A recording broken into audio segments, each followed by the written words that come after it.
தருமபுரி மக்கள் அனைவருக்கும் பணிவான வணக்கங்கள். இத்தனை நேரம் நீங்க கேட்ட அனைத்துமே இத்தனை நாள் உங்களுக்கு சொல்லப்பட்ட மருத்துவ அறிவுரைகளுக்கு நேர்மாறாக இருக்கும். அன்று முட்டை சாப்பிடக்கூடாது, இறைச்சி சாப்பிடக்கூடாது என்று சொன்ன அதே மருத்துவர்கள் இன்று உங்களை முட்டை சாப்பிட வேண்டும், இறைச்சி சாப்பிட வேண்டும் என்று மட்டும் சொல்லவில்லை, அதை மட்டும்தான் சாப்பிட வேண்டும் என்று சொல்கிறார்கள். அறிவியல் தன்னைத்தானே இப்படி புதுப்பித்துக் கொள்ளும் தன்மை கொண்டது. ஆனால் என்ன அன்னை கொண்டு சொல்றாங்க, இன்னைக்கு கொண்டு சொல்றாங்க அப்படின்னு நாம் சொல்ல வேண்டும். ஏன்னா அதுதான் அறிவியலின் தன்மை. அத்தனைக்கும் பின்னால் சர்வதேச அளவில் மிக பெரும் பன்னாட்டு நிறுவனங்கள் இருக்கின்றன. அவர்கள் பெயரை நான் சொல்ல விரும்பவில்லை. ஆனால் இன்று தெருவுக்கு தெரு இந்தியாவில் தெருவுக்கு தெரு கம்பங்கூடும் கஞ்சியும் என்ற இடங்களில் மெக்டானல்ட்ஸ், KFC போன்ற நிறுவனங்கள் இன்று ஆக்கிரமித்துக் கொண்டுள்ளன. மருத்துவர்கள் சொல்லும் அறிவுரை இறைச்சி சாப்பிடாதே, முட்டை சாப்பிடாதே, இப்படியே இருக்கிறது. மக்களும் பின்பற்றி வருகிறார்கள். ஆவின் பாலில் பார்த்தீங்கன்னா பொருட்படுத்த பால் விற்கிறது. ஆனால் அத்தனை செய்து மக்களுக்கு வியாதிகள் அதிகரித்துக் கொண்டே செல்கின்றன. தீர்வு என எதுவும் கிடையாது. நீங்க நான் சொன்னது நம்ப வேண்டாம். இந்த மருத்துவர்கள் அனைவரும் சொன்னதையும் நம்ப வேண்டாம். சங்கர்ஜி யார் சொன்னதையும் நம்ப வேண்டாம். உங்க ஊர் மண்ணின் மைந்தர் மன்னர் அதிகமாக அவருக்கு என்ன சொல்லியிருக்காருன்னு நம்ம சங்க இலக்கியங்கள் சொல்லியிருக்காரு. அதிகமான அவைக்கு நீண்ட நாள் உயிர் வாழ வெள்ளிக்கிடையை கொடுத்தான் என மட்டுமே நாம் அறிவோம். ஆனால் அதிகமான அவைக்கு கொடுத்த இன்னும் ஒரு விஷயம் இருக்கு. அதையும் நம்ம சங்க இலக்கியங்கள் கூறுகின்றன. அவையாரும் அதிகமான நீண்ட நெறி நட்பு கொண்டவர்கள் என்பதை நான் உங்களுக்கு சொல்லிக் கொடுக்கிறேன். நீங்களே அதை அறிந்தீர்கள். அவையார் அதிகமானதற்கான அரண்மனைக்கு செல்கிறார். இது ஒரு தீவிரமான சம்பவம். அதிகமான இறந்து விட்டார். இறந்த செய்தி அவைக்கு தெரிய வருகிறது. அதிகமான சடலத்தின் மீது அவை அதை காண செய்யாமல் கண்கலங்கி ஒரு பாடல் பாடுகிறார். அந்த பாடல் சொல்லும் கருத்து என்ன என்று தருமபுரி மக்கள் உங்களுக்கு தெரிந்திருக்கிறேன். சிறிய கற்பரில் எமக்கியில் மண்ணே என்று துவங்கும் அந்த பாடலில் அவையார் கூறும் கருத்தை சுருக்கமாக கூறுகிறேன். அதிகமானுக்கு சிறிய அளவிலான கல் கிடைத்தால் அதை அவைக்கு கொடுப்பார். பெரிய அளவில் கல் கிடைத்தால் அதை தாமும் கொண்டு அவைக்கும் பகிர்ந்தளிப்பார். அத்துடன் நிறுத்தது. இறைச்சி அதிகமாக உதாரணமாக அரிசியுடன் கலந்த உண்மையில் அதில் இறைச்சி கிடைத்தால் அதை எடுத்து அவைக்கு கொடுத்துவிட்டு வெறும் சோற்றை தான் கொடுப்பார். அப்பேற்பட்ட கொடைகளுடன் அதிகமாக அதையும் சொல்லிவிட்டு புலவுனாரும் எந்தலையா ஆதரவுடன் வாடிக்கு கொடுக்கும் மன்னா என அதிகமான அவையார் பாடுகிறார். நம் சங்கிலக்கைகள் அனைத்தையும் எடுத்துக்கொள்ளும். அனைத்திலும் இறைச்சி மற்றும் புலாவின் சிறப்புகள் வெகுவாக கூறப்பட்டது. மன்னர் கரிகாலனை காண சென்ற மாணவர்கள் அவர்கள் பண்டே தெரியும் அளவிற்கு மன்னர் கரிகாலன் அவர்களுக்கு கொடுப்புணவை உணவாக கொடுத்துள்ளார். ஆக இப்படி நம் சங்க இலக்கியங்கள் மட்டுமல்ல, பழைய கால நூல்கள் எதை எடுத்துக்கொண்டாலும் அதில் இறைச்சி உணவின் சிறப்பு விவரித்து கூறப்படுகிறது. சங்கத்தமிழர்கள் பன்றி முதல் ஆடு, கோழி என அனைத்து விலங்குகளையும் வேட்டையாடி உண்டவர்கள். இந்த மண்ணின் சிறப்பாக இன்று நாம் கூறப்படும் பாரம்பரிய உணவு இன்று நாம் கருது இட்லி, தோசை, இவை அனைத்தும் நம் பாரம்பரிய உணவு அல்ல. அவையாருக்கும் அதிகமானுக்கும் இட்லி என்றால் என்னவென்று தெரியாது. இட்லி சுமார் 10ஆம் நூற்றாண்டு இந்தோனேசியாவில் இருந்து கடற்படை வாணிபம் செய்த மாடுகள் மூலமாக தமிழகத்திற்கு வந்த உணவு. இந்த சூழ்நிலையில் உலகில் பல பழங்குடி சமூகங்களில் புகழ்ந்து பாடப்படும் உணவு இறைச்சி. நீங்க ஒவ்வொரு இதை எடுத்துக்கங்க. அரிசி அப்படின்னு சொல்லி எடுத்துக்கங்க. அரிசி வந்து இங்க விளைஞ்சது, தமிழ்நாட்டில் வந்து விளைஞ்சது. மொழி நிபுணர்கள் எல்லாருமே என்ன சொன்னார்கள் என்றால் அரிசியை கண்டுபிடித்தவர்கள் தமிழர்கள் எனத்தான் சொல்கிறார்கள். அரிசி என்று இங்கே வளைக்கப்படும் அதே தானியம் ரைஸ் என ஐரோப்பிய நாடுகள் அழைக்கப்படுகிறது. இட்டாலியில் போனீங்கன்னா ரிசாட்டா அப்படின்னு சொல்லி சொல்றாங்க. அந்த பெயர் ஒரு உச்சரிப்பை வைத்து இதன் தாயகம் தமிழகம் என நிபுணர்கள் சொல்கிறார்கள். கோதுமை அதே போல் சுமேரியர்கள் கண்டுபிடித்த உணவு. 5000 ஆண்டுகளுக்கு முன்னால் சுமேரியர்கள் கண்டுபிடித்த உணவு கோதுமை. அதை கட்டிய ரொட்டி இன்றைக்கு உலகம் முழுக்க பல்வேறு பெயர்கள், பரோட்டா, சப்பாத்தி, பிரெட், பல்வேறு பெயர்கள் உலகம் முழுக்க அழைக்கப்படுகிறது. இதெல்லாம் பார்த்தீங்கன்னா ஒவ்வொரு கலாச்சாரமும் கண்டுபிடித்த உணவு. அரிசி என்பது தமிழர்கள் கண்டுபிடித்த உணவு. கோதுமை என்பது சுமேரியர்கள் கண்டுபிடித்த உணவு. அதே இறைச்சி யார் கண்டுபிடித்த உணவு?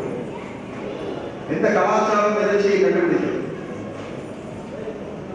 எந்த பழங்குடி நாகரிகம் இறைச்சியை கண்டுபிடித்தது? யாருமே சொந்தம் கொண்டாட முடியாது. எகிப்தியர்கள் சொன்னாங்க, இது உலகின் மிக பழமையான நாகரிகம். அவர்கள் சொந்தம் கொண்டாட முடியாது. தமிழர்கள் நம்ம சொந்தம் கொண்டாட முடியாது. வங்காளம் அவர்கள் சொந்தம் கொண்டாட முடியாது. யாருமே சொந்தம் கொண்டாட முடியாது. ஏன்னா இது மனித இனம் தோன்றுவதற்கு முன்பே தோன்றிய உணவு இறைச்சி உணவு. இறைச்சி சாப்பிட்டா எப்படி நம்மளுடைய நோய்கள் போகும்? அரிசி கோதுமை அவ்வளோ கெட்ட உணவா அப்படின்னா ஆமா, அதுதான் பதில். உலகத்துல மற்ற மிருகங்களையும் எடுத்துக்கங்க. டயபெட்டிஸ் இருக்கிற சிங்கத்தை யாராச்சும் பார்த்துருக்கீங்களா? பிளட் பிரஷர் வந்துருக்கிற புளிய எத்தனை பேர் பார்த்துருக்கீங்க? குண்டா இருக்கிற ஓனாய எத்தனை பேர் பார்த்துருக்கீங்க? தொந்தி தொகைமா இருக்கிற குதிரைய எத்தனை பேர் பார்த்துருக்கீங்க? காட்டு மிருகங்களுக்கு இந்த வியாதி வருவது கிடையாது. அதே சர்க்கரை வியாதி இந்த யானையை எத்தனை பேர் பார்த்துருக்கீங்க? கோயில் யானை எத்தனை பேர் பார்த்துருக்கீங்க? நீங்க எந்த கோயிலுக்கு போனாலும் 75% தமிழ்நாட்டு கோயில் யானைகளுக்கு சர்க்கரை வியாதி இருக்குது. மனிதனுக்கு மட்டுமே வரும் வியாதி கோயில் யானை என்ற விலங்குக்கு எப்படி வந்து சேரும்? காட்டு யானை சாப்பிடாத எந்த உணவை கோயில் யானை சாப்பிடுகிறது? சிந்தித்து பார்க்கலாம். கோயில் யானைக்கு கொடுக்கப்படும் உணவு எது? ஒரு பெரிய சோத்துருண்டை, அதுக்குள்ள வெள்ளம், இதை வச்சுதான் வந்து கொடுக்குறாங்க. அதனால மனுஷனுக்கு வர வேண்டிய டயபெட்டிஸ் யானைக்கு வருது. காட்டுல இருக்கிற புலி தொந்தி தொகை மாதிரி யாராச்சும் பார்த்துருக்கீங்க? அதை வீட்டில் வளர்க்குற பூனை ஊர்ல போட்டு பீப்பாய் மாதிரி இருக்கு.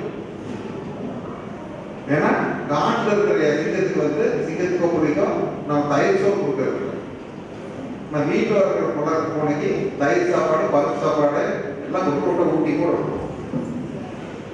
அதனால மனுஷனுக்கு ஒரு வியாதி எல்லாம் அவன் வளர்க்குற மிருகங்களுக்கும் வந்து சேரும். இயற்கையில பாத்தீங்கன்னா இந்த அரிசி, பருப்பு, இது மாதிரி தானியங்கள்லாம் வந்து மனிதனுக்கான உணவே அல்ல, பறவைகளுக்கான. பறவை மட்டும்தான் இதை சாப்பிடும், அதை மட்டும்தான் இது பண்றது. நம்ம வந்து சாப்பிட முடியாது. நீங்க நினைக்கிற இருக்குது இத்தனை நாளா நம்ம சாப்பிட்டு ஏன் வந்து இப்போ வந்து திடீர்னு வந்து கூட்டம் போட்டு நாளைக்கு இட்லி சாப்பிடலாம்னு நினைச்சிட்டு இருந்தேன், நீ நைட் பூரி மசாலா சாப்பிடலாம்னு நினைச்சிட்டு இருந்தேன், அதை வந்து சாப்பிடக்கூடாது எதுக்காக கூட்டம் போட்டு சொல்றீங்க அப்படின்னு சொல்லி நீங்க நினைச்சீங்கன்னா அதுக்கு காரணம் வந்து இத்தனை நாள் வந்து நம்ம ஏன் இந்த வியாதிகளோட வந்து தெரியாம வாழ்ந்துருக்கோம். சக்கரை வந்துச்சுன்னா அதுக்கு பல்வேறு காரணங்கள். தாத்தாக்கு இருந்துச்சு, பாட்டி இருந்துச்சு, அப்பா இருந்துச்சு, அம்மா இருந்துச்சு, எனக்கு இருக்குது. உனக்கு சரி போய் பூனைக்கா சக்கரை இருக்கு. நம்ம என்ன உணவு சாப்பிடணுமோ அதை தான் தாத்தா பாட்டி சாப்பிட்றாங்க. அவனுக்கு கொடுத்தா அவன் இட்லி தோசை சாப்பிட்றாங்களோ நம்மளும் சாப்பிட்றோம், நம்ம பூனைக்கு கொடுத்தோம். அதனால ஒட்டுமொத்த குடும்பத்துக்கும் இந்த மாதிரி வியாதிகள் வந்து சேர்ந்து ஒரே குடும்பத்துல தாய், தந்தை, மகன், பிள்ளை எல்லாருமே உடல் மகனோடு இருப்பதும், இன்னொரு குடும்பத்தில் தாய், தந்தை, மகன், பிள்ளை எல்லாருமே ஒல்லியாக இருப்பதும் தற்செயலானது கிடையாது. அரிசியில் அப்படி என்ன கெடுதல், முட்டைகள் அப்படி என்ன நல்லது. இப்போ முட்டை நீங்க எடுத்துட்டீங்கன்னா முட்டையில வந்து எல்லாம் மஞ்சக்கருவை தூக்கி வீசிட்டு வெள்ளைக்கருவு சாப்பிடும். ஆனால் உண்மையிலே தூக்கி வீச வேண்டிய பகுதி தூக்கி வீச வேண்டியதில்லை. அப்படி ஏதாச்சும் பகுதி தூக்கி வீசணும்னா வெள்ளைக்கருவு தூக்கி வீசிட்டு மஞ்சக்கருவு தான் நம்ம சாப்பிடும். முட்டையோட மஞ்சள் கருவுல வைட்டமின் ஏ இருக்கு. வைட்டமின் ஏ எதுக்கு பயன்படும்? வைட்டமின் ஏ பயன்படும் உடல் உறுப்பு எது? கண்ணு. வைட்டமின் டி இருக்கு முட்டை.